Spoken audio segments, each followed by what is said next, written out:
Welcome to Let's Talk Literature. I'm Em. And I'm Will. And we're two book lovers who wanted to combine our passions for reading and gossiping and share it with the world. Whether you're looking for a new book to pick up or a new book friend, you come to the right place. So grab a coffee. Or a little wine and let's talk literature.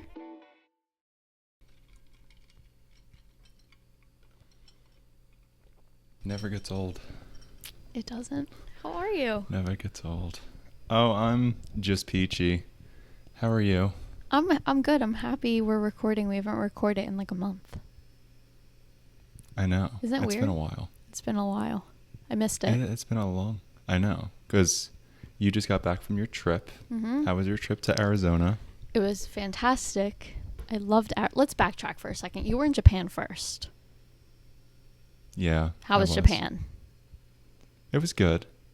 Okay. Is this our first time recording since Japan? Yeah. Really? Yes. Oh, wait, no. Wait, when did we record Ins and Outs? Was that after Japan? I think that was like last week. Okay. Okay. Scratch everything I just said. Japan was No, great. I'll talk about Arizona now. It was all good. You're like, all what good. the hell is she talking about?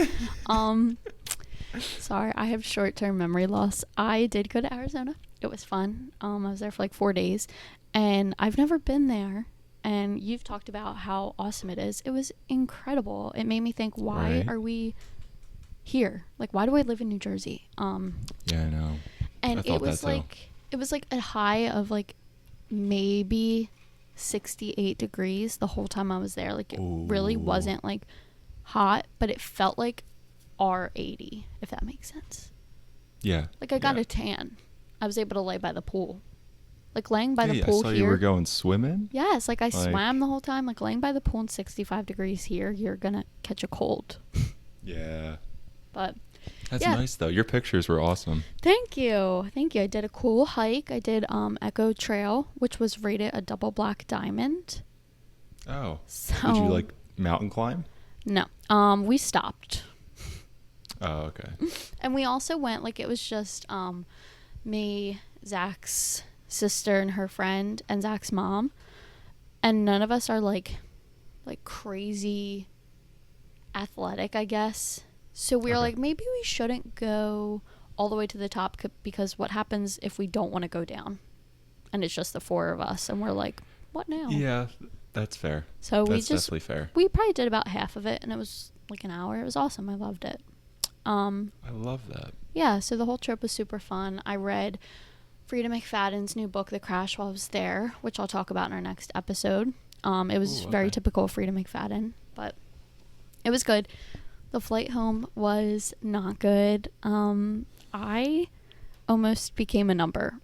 I almost became a statistic. When I tell you that flight was this close to going down, landing in Philadelphia, I was fighting for my life in my seat. Did you win? No, I lost. I was truly... Like, I don't know if this is messed up to say, but I was looking out of my window praying that we crashed mid-air. That's how bad things were. In this economy? Yes. In this economy? Yeah, like I was like, God, help me. I already was not feeling great. Like, after 5 days of drinking and eating, my stomach was not in the best shape. Hi guys, quick trigger warning. If you don't want to hear about emetophobia and anything of the sort, skip forward to 6 minutes and 15 seconds. Thanks, bye. And then mix 60-mile-per-hour landing winds. Ooh. Let's just say the barf bags were utilized. Okay? Let's just say that. It's been quite a recovery. I don't know why I felt ill ever since. Just like unwell, but I'm okay now. Today's like the first day I woke up and I was like, yes, like I'm okay. You're brave. Thank you. You're brave for that. Thank you. I look at those barf bags every time I'm on a flight and I'm like, chills. I hope to never have to use that. I hope we never meet. This and was our first encounter. Twice. Yeah. You did a double meetup. I met two. You had to borrow. You had to borrow like, another mind bag. if I thanks. I'm just gonna squeeze right in there. Just thank you. Thank God I was next to Zach is all I have to say, because I'm terrified.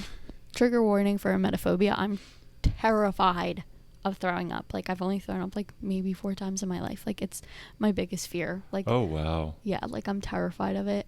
And I like looked at him and I was like, Zach, I'm going to throw up. And he was like, you're good. I'm like, no, like I'm going to. And I'm like reaching. As soon as you start to reach for the throw up bag, go towards the, like as soon as you're in motion, it's done. Like, you know, you're gonna. Yeah. Yeah. And I made him throw it out for me as well. Yeah. I was like, oh, Zach. I don't know supportive. what to do with this. And he was like, when we landed, he's like, just get off the flight. Like, I'll take care of it. I promise. Like, it was so bad. But I'm okay. Was there anyone, were you in the window seat? Uh-huh. Yeah. Was there anyone who was in the aisle? Yeah. Random? Or yeah. He was like our age. Did he know that you were blowing chunks? Honestly, I'm sure he did, because I have no idea. I'm sure I was so loud, like I don't know how to throw up properly, so I'm sure I was probably sounding like I was choking. Because I was actually. So I'm sure he heard. Well, he could have been distracted by like the turbulence and stuff. Like, when I tell you that the wing of this plane was literally like this over the Delaware River. I would have been terrified. Yeah, it was scary. It was a really scary experience that I lived. Well, I'm glad that you're here to tell the tale. Thank you. And I'm glad that you're safe, and I'm glad that the trip was great. Thanks. So thank you. Just look back on that trip with fond memories. I'm gonna try. And that, you know, if your anxiety's ever kicking, just say, well, I survived that. Exactly. That's what my therapist said. She was like, I hate that it happened, but it's great exposure therapy for you. Oh, that's wonderful. That was one of my ends, exposure therapy. You may have manifested this that for me. for you. Thanks. So sorry. It's fine. I did not realize I'm a better person because of it. I did not realize this was a space to manifest. So this is a now powerful we know for space. The future. Yeah, exactly. It's very powerful. As soon as I got home, I dove right into the book that we're talking about today. And I have to be honest, it didn't make me feel much better. It didn't. So today, terrible segue, we are diving into the February book club pick, The Favorites by Layne Fargo. Woo woo. This cover is gorgeous. I love this cover. It's great. Have you seen the UK edition? I have not. Ugly. No. Don't even look it up. Don't look it up. Usually it's the other way around. I know, it usually is. No, this one's gorgeous. Is Layne Fargo a UK resident? No, she is not. Layne Fargo is from Chicago. Or at least she lives there now. So not even close. Mm-mm. Well, no, Chicago's not very close. No, unfortunately. Unfortunately not. It's okay. Would you like to give the synopsis? Oh, I would. My laptop is yonder. I knew you were going to say over there. So I'm just going to do a little squint. It's a long one today, guys. It is a long one. So let me sit back. Sit back, relax, and let's talk literature. To the world, they were a scandal. To each other, an obsession. An epic love story set in the sparkling, savage sphere of elite figure skating about a woman determined to carve her own path on and off the ice. She might not have a famous name, funding, or her family's support, but Katarina Shaw has always known that she was destined to become an Olympic skater. When she meets Heath Rocha, a lonely kid stuck in the foster care system, their instant connection makes them a formidable duo on the ice. Clinging to skating and to each other to escape their turbulent lives, Kat and Heath go from childhood sweethearts to champion ice dancers, captivating the world with their scorching chemistry, rebellious style, and roller coaster relationship, until a shocking incident at the Olympic Games brings their partnership to a sudden end. As the 10-year anniversary of their final skate approaches, an unauthorized documentary reignites the public obsession with Shaw and Rocha, claiming to uncover the real story through interviews with their closest friends and fiercest rivals. Kat wants nothing to do with the documentary, but she can't stand the thought of someone else defining her legacy either. So, after a decade of silence, she's telling her story. from the childhood tragedies that created her all-consuming bond with Heath to the clash of desires that tore them apart. Sensational rumors have haunted their every step for years, but the truth may be even more shocking than the headlines.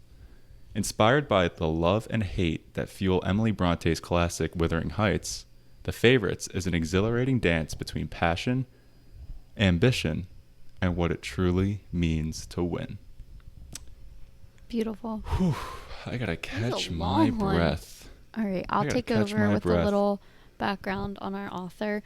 Layne Fargo is actually primarily known as a thriller mystery author, so this is her first book out of that genre. Ooh, yeah, she has a strong background in theater, women's studies, and library science, and she, quote-unquote, unapologetically, quote-unquote, writes unapologetically feminist stories for a living. So, that's pretty much all we got for you today on Layne Fargo. That's interesting that it says that she writes predominantly feminist work. Yeah, I'd like to get into that. I really wouldn't call this a feminist work. No, me neither. At all, actually. Me neither. Do we want to do a little, I don't know. I mean, that synopsis was pretty all encompassing. But we could really just do a short, brief summary. Yeah. Because I'd like to do that to kind of regain my thoughts. It's a lot. Okay. The book. Yeah, I have a bunch of notes here that are just all over the place. Mm-hmm. So just lock in, put your seatbelt on. It's going to be bumpy. This is going to get a little heated. It's going to be weird. It's going to be a little heated. Yeah. It's great that we can do a brief summary because the plot of the story just repeats itself like 3 or 4 times. So we only really need to say the one part. It does. It really is the same exact thing. Every 70 pages, I feel like. Over and over. All right. Let's get into it. So part 1 of this episode, we are talking about the summary. All right. Do you want to kick it off or do you want me to kick it off? I can kick it off. Okay. I guess the background that we're given is Katerina is growing up in like a very not wealthy area with her brother, and her father just died and her mother died a few years ago, and her brother is an alcoholic, possibly a drug addict as well, I think. And he's very abusive physically and verbally to her. And we also have Heath, who is a foster child, and him and Katerina met at an ice rink in their town. And they kind of became instant friends, and he's always over. And that's kind of the initial background of the two of them. I will say right now, that is where I think a lot of the book was missing. I didn't know nearly enough about their childhoods or how they were shaped by their childhoods to care about them. Yeah, they almost used Lee, her brother, as like, not like a villain, but they really didn't use his kind of influence on her or like his effect on her to build her character at all. Yeah, no. He just kind of was thrown in to like basically mess things up, cause chaos, and then leave, and then come back in, and then leave, and then come back in, just to do that over and over and over again. Like, I didn't see a purpose in their upbringing, like, kind of influencing how Kat is as a person. Me neither. There was no real connection to that. I just saw his character as just like a plot device of like, oh, that's right, that's her brother.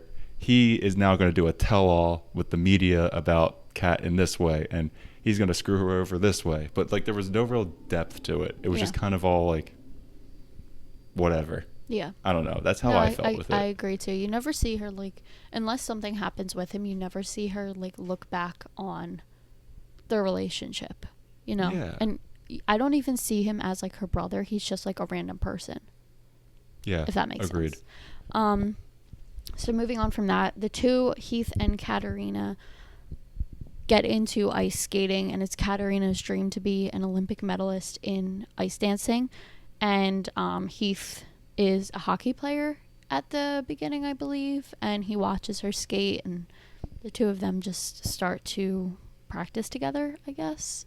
And it leads to them entering into like a national competition, I believe, and her role model is Sheila Lynn, who is this like super famous pro athlete who won like gold medals in the Olympics and all this stuff, and she's there as a coach. When they are at this competition, Sheila Lynn pulls her aside at the end and gives her a card, and thus kind of begins this whirlwind where Katerina and Heath are flown out to Los Angeles. Actually, no, they're not flown out. They steal her brother's car, go to Los Angeles, and they join the Lynn Academy skating team. And that's kind of where the story, I guess, picks up. Yeah, and in meeting Sheila is also coaching her two kids, Garrett and Bella. And they're a brother and sister duo who, throughout the book, are basically the competition of Heath and Kat. And so that 4-person kind of group starts to intermix and things get messy, and that group, in the core of that group with Sheila's oversight, is kind of the main driving force of the novel. Yeah. And like Em said, once they join Sheila's, like once they're under Sheila and they train under her, that's kind of where the story goes. And from there, I feel like that's when things start to get repetitive. Basically, the first thing that they do is the Heath and Kat. I'm going to jump pretty far ahead. That's because fine. It's pretty Pointless. mundane. all the in-betweens. But Kat ends up dancing with Garrett, Bella with Heath, and Heath just becomes the most jealous little boy of all time. He's just like, can't stand him. His motive on everything is just so immature. Everyone's motive on everything is just so immature.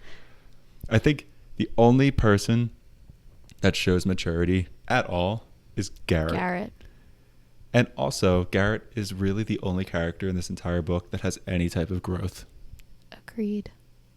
Any type of growth. Here's the thing. I think, like, Kat kind of had somewhat of a growth, but it made no sense. Yeah. Like, we'll get to that, but to me, it made no sense. But, yeah, for, like, a solid 300 pages, they skate together, they don't skate. He disappears because he's a big baby. They get back together, they skate, they fail. It's the same thing over and over again. Like, I just got so sick of it. It really is. It's just like, it's a whole like, will they, won't they? Are they together? Are they not? Are they skating together? Oh, is Bella jealous? Oh, is Garrett jealous? No, Garrett's actually gay. Oh, is Heath gonna? Oh my God, what is happening? And then you got like Ellis. Every trope was thrown in. So much. Like even, oh my God, I rolled my eyes. There was a part. We're just gonna ditch the summary. There was a part at the end of the book where Heath and Kat, they go to Russia for the Sochi Olympics, and they end up in this like really down in the dumps hotel room, and the line was like, and there was only one double bed. I know. I'm like, in the room. I was like, you're really gonna throw the single bed trope in this like book? Word for word. Word for word. And I was like, God damn, it was just like, everything was so shallow. Everything was so tropey. And like, there was no real depth to anything. And also the fact that this was considered a romance was just crazy to me. And the fact that it was considered like an adult romance and it was written so YA. So like, I just opened up my book. So petty. I like just opened up the book because I was like looking for something, I forget what, but this quote is throwing me off so bad. The fact that this is an adult romance or whatever it's supposed to be. The next hour passed in a blur. I gulped down plastic cups of Molson while grinding to Lady Gaga songs. Like, okay, all right. I didn't need to know all that. No, but seriously, like, the whole summary is really just toxic miscommunication. It's toxic. It's Kat and Heath, will they, won't they? Are they skating together? Are they not? And It's frankly, betrayal. I It's don't sabotage. I didn't care. I don't The best like part of either this of book, them. the best parts of this book were when people were sabotaging one another, because it really reminded me of I, Tonya. Mm-hmm. And like the documentary style and all that, it really just reminded me of I, Tonya. Yeah. And so like the ending of like when the Russians were basically sabotaging Kat and Heath and putting thorns in their boots and all this stuff, and like that was at least entertaining, but also what did the book want to be at that point? Yeah. Because it was trying to be a romance, it was trying to be a sports novel, it was at one point trying to be, I don't even know what you consider that. Here's what it was trying to be. I think it was so heavily trying to be a Taylor Jenkins Reid book, because those books really have no genre. Like, it encompasses so many things. It's like a literary fiction, and I think that's what this should have been, but it was just a mess, truly. It was really messy. And like, one can say that like it was supposed to be messy because that's how the whole plot was, like betrayal, backstabbing, and all this whatever. Like, that's just messy in general. Yeah. But like, that's a cop out. Like, it's not. It is a cop out. And like, I'm gonna have to say, like, going along back to what we said about the tropes, and I guess wrapping up the summary, just a clean ending. The fact that Bella got pregnant with Heath's child, one, ridiculous. Absolutely the worst plot line ever. I hate that plot line, and I think that was the stupidest, biggest cop-out ever. Two, the fact that Kat was just like, okay, yeah, like, that's the three of us live together and raise this child. Let's be a throuple. Why? Like, why? Let's That's just... where I'm saying, like, I read some reviews of people who love this, and they were like, the character development was great. Like, you really see a difference from Kat in the beginning to Kat at the end. And if you're just looking at like that if you were just looking at it like that, absolutely, she is a completely different person, but it makes no sense why she is. No. She gets her way every single time, and at the end of the story, like, she's still the person who just wants to like win and like kind of fucks people over to win, but then just randomly decides, okay, yeah, like, I'm gonna live with these two people who completely screwed me. Why? Yeah, I was saying it made no to you, sense. I was texting you, and I was like, yeah, Kat literally just went from I want to win to Yeah. everything's about all the friends you've made along the way. Like, And there was no backing to it. Like, there was nothing It to made no back sense. that up. Like, I don't know. Was it like that there was some type of humanity that came out of her when, like, what was the Russian girl's name that ended up not being a bad person? Yelena, or her Yelena, mom, or yeah. whatever. Yelena, yeah. Like, maybe because she was so judgmental of her to a point, and then like she had nothing to do with it, so Yeah. then like maybe made her realize something. And then there's a whole other part with the way that the structure of the story is that it's telling the story, and then there's these, well, I don't even know what you want to call them, confessionals, basically the interview Yeah. of the documentary of different people like recounting the events.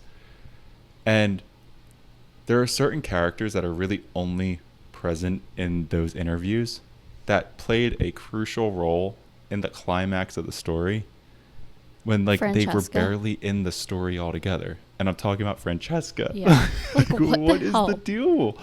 How did Francesca and Dmitri, the Russian figure skater or the Russian Like, ice they dancer, were the masterminds behind this. they were the masterminds behind the sabotage at the end. Like, it came out of left field.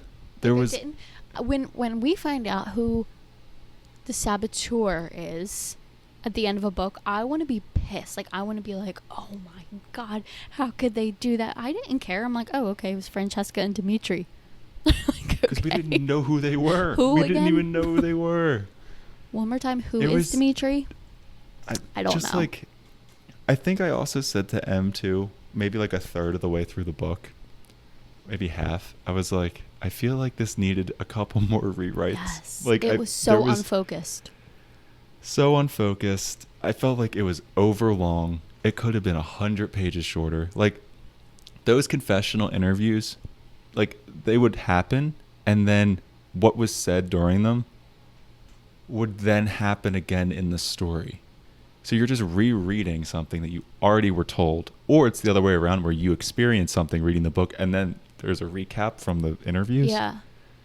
And it's like, maybe Why? it was supposed to show it from other people's POV, but if you're only using other people's POV during the interviews, you're not getting anything out of that. That's what confused me. Like, I also felt like exactly what you said, it was doing that, but also it kind of was like sometimes she would skip huge transitions just by including those interviews. Like, we would skip like a huge event and she wouldn't even like touch on it besides for the interviews, and I was like, I feel like I'm missing a lot by skipping over this. Like, I'm like not having the chance to connect to any of the characters, because truthfully I didn't care about any of the characters like at all. I didn't, unfortunately. I couldn't The have only cared less one that I if actually they won. I didn't mind Kat.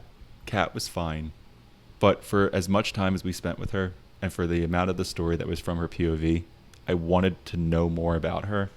Yeah. Like, we got over 400 pages of this book and barely know who she is or why she is the way that she is.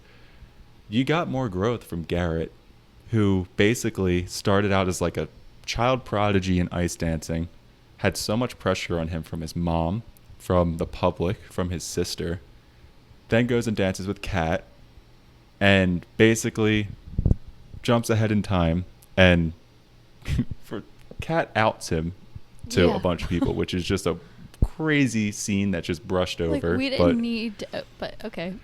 Didn't need it, but basically he comes to terms with who he is, and Kat is supportive of that besides outing him at a random drunk party. But she doesn't even like, this is, she has no I'm remorse. gonna be honest, I didn't like her and she annoyed me, and like that scene specifically pissed me off, because it was one thing to do that and then like be like, oh my god, I'm so sorry, but in her like narration she's like, oh, he's making out with somebody, he's fine. Like, he ripped the Band-Aid off quick, he's fine. Like, she didn't take any accountability. No. But then, like, then Garrett, then down the line, has a boyfriend and steps away from ice dancing and kind of finds purpose in his life outside of the sport. Beautiful. Love it. Beautiful. And he was barely in the book. I know. And also, Heath was jealous of him. And Heath's just... big old baby is what he is. A baby. Big baby. I just say, I think it was kind of dramatic that they like made it out that Kat's like this crazy bitch, like she is so mean, like she is, nobody gets her and now's the time, like it's a tell-all. I didn't think she was like a bitch, really. No, not at all. And like I didn't even think like in the interview portions where like we would probably get the image that she was, I didn't get the, like, it just like, didn't sound like she did anything wrong. Is it because of the context of the sport? Like, you're supposed to act a certain way, like, if you I guess are in the sport, and she was like a little bit off the grain with that, so then everyone took that as like she's a rebel. Yeah, you know? I guess so. It just, to me, like, reading you see it didn't how like you see how Francesca Gaskell comes off, and she's like very posh and like, oh, I didn't mean anything got a good point by there. This, and like, so maybe her just being like an honest, say what you will kind of girl, like, is big for that wasn't world. Seen in the sport. Yeah, like in that the context valid. of that sport. But to call her crazy and a bitch and all this stuff, the way that, I guess that just is showing how the media can take someone and villainize them completely. And I guess that's like the feminist part of the story, like rewriting her story because she's like just a person and she's just competing in a sport, like, and they're making her out to be like this awful person because she's competitive. So I totally see that. I just like feel like if you want it to go that route, it should have been done in a different way. Like, agreed. It just felt so unfocused. Agreed. Like you said, like this needed like 5 more drafts. Yeah, like it just needed to be more focused and tight around one, not even like one specific thing, but just like, I don't really know what to take away like, from what this. What are we? Yeah, I don't know. I just like kept like, who am I supposed to care about? Exactly. What am I supposed to be hoping for? who and what am I supposed to care about? Yeah. Like, was do I supposed to, by the end of the book, like, was I supposed, yeah, by the end of the book, am I supposed to be like, wow, I'm so happy that Kat just forgave Heath and Bella, and like that doesn't make any sense to me. Me neither. Why she, like, throughout the whole book, she was just very quick to just be like, yeah, okay, that happened.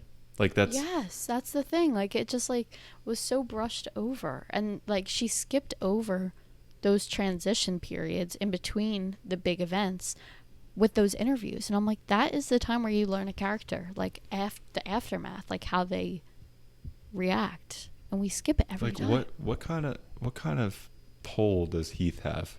Like, he must be gorgeous. Like, what's the deal here? Like, I don't.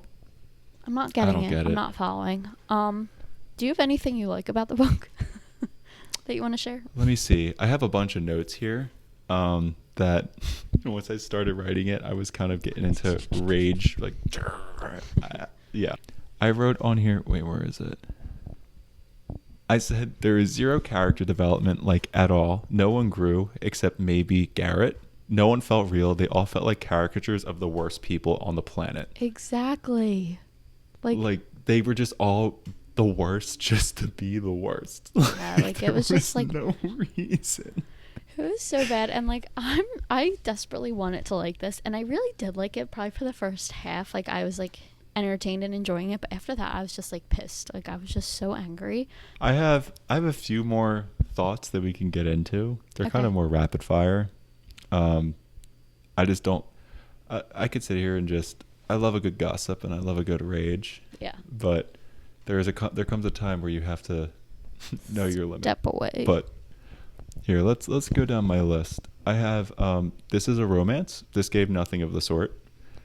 I have every character was unlikable except Garrett. I loved him. Sheila Lynn is the most petty person on the planet, but has no grounds to be. Like, what motive does she have to act this way besides letting her kids win at everything? And also, like, the kids don't know their dad, and they, like, don't really care part. I was like, wait, let's stay there for a second.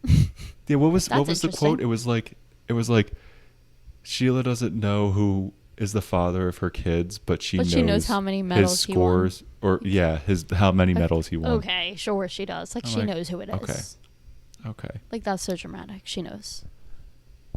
I have Kat gets hurt, and Heath all of a sudden wants her again. Yeah. And then they get back together. Yeah. Okay. Like, that's the part that really threw me off when he takes her to the hospital, and they're like, let's go live together in Idaho. Let's just again, be together. Or whatever. I was like, why? Why are we doing that? Okay. And then the situation where Heath and Bella sleeping together was just the most juvenile thing and made zero sense. Yeah. Zero. Yeah. It like, if it was supposed to get back at Kat for something, first of all, you're engaged. Like, you are engaged to be wed. Yeah. And like, I don't know. It was a really bad day for Kat, and then you go and then just try to hook up with her best friend. You know what? I've got an idea. With her best friend. And Bella's like, yeah, sure. And then at the same time, I have Bella had sabotaged Kat on multiple occasions, and we're just to believe that Kat still likes her. Yeah, like, why are they friends? And they're like, we're friends because we love winning more than we love friendship. Make it make sense. Make it make sense. Don't be friends then. I have, this book is extremely unrealistic, and no human with right mind and body would make the decisions that these characters made. Exactly. This book is so repetitive, the same plot line happens like 3 times. Mm-hmm. And I have convoluted for no reason. Confessionals don't add anything to the story. They only make it longer and more drawn out. Mm-hmm. This felt like it could have ended in so many different places, but it just kept going.